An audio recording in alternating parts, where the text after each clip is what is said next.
Hello YouTubers, so here's my new video. Due to the fact that several people have asked me to explain how I prepare my mate, I'm gonna do it now. And I've got all the paraphernalia that I need to make my own mate. So, like I said before, I have my mate cup, the gourd, borongo, or just mate, la bombilla, the straw. This is where I keep my yerba mate. This is a very common habit in Argentina to have one of these, where to put the yerba in, because the package where the yerba comes in is usually quite annoying. So this is very useful. It's quite old, I know, it's been used a lot, so yeah. I've got the thermos in which I've got the water already heated.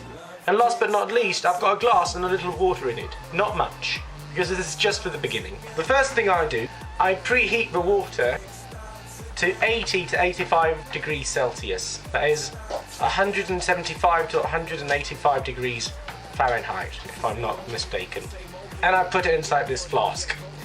I have an electronic boiler, but if you don't have that, if you only have a kettle, then that's nothing to worry about. It's easy to tell when the water is ready because it's just before boiling point. A bit like the tea, but not as hot, because if it's too hot then the palate will get burned. Remember, this is not like tea. It's a bit different. You have to suck the whole thing up through the straw. So if it's too hot, it's gonna burn your mouth, and you don't want that, do you? So what do I do first?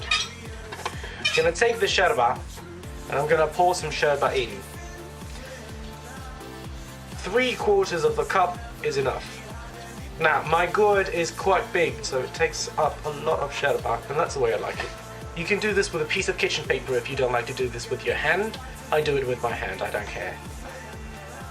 You cover up the gourd and you shake it. And then you lean it over a bit, you tilt it this way, and this is the way it should look. Next step, some people put some sugar in because the first mates are quite strong.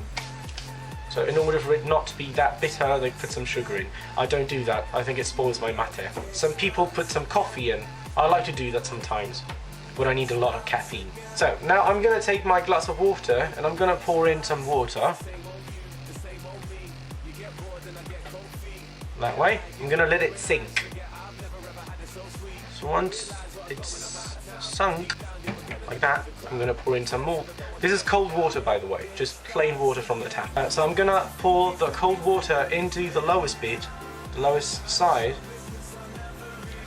and only the lowest side, because we need to leave a line of dry yerba. And the last drop.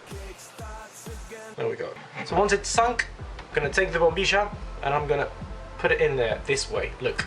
So remember that the line of mate is tilted now. So I'm gonna take the bombilla and I'm gonna put it in the lowest bit, the lowest part, like this.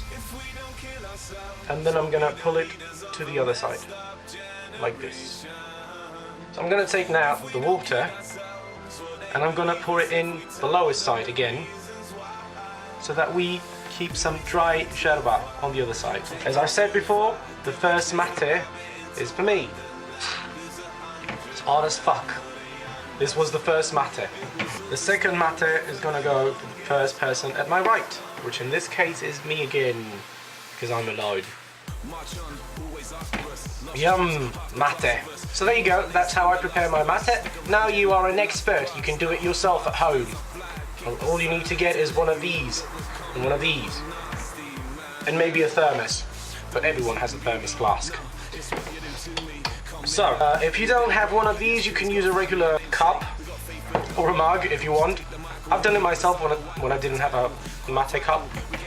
For the bombilla, what you can do is take a regular plastic straw, you tie a knot at one of the ends, really strong knot, and then you take a needle and you start punching holes into the last bit of the straw.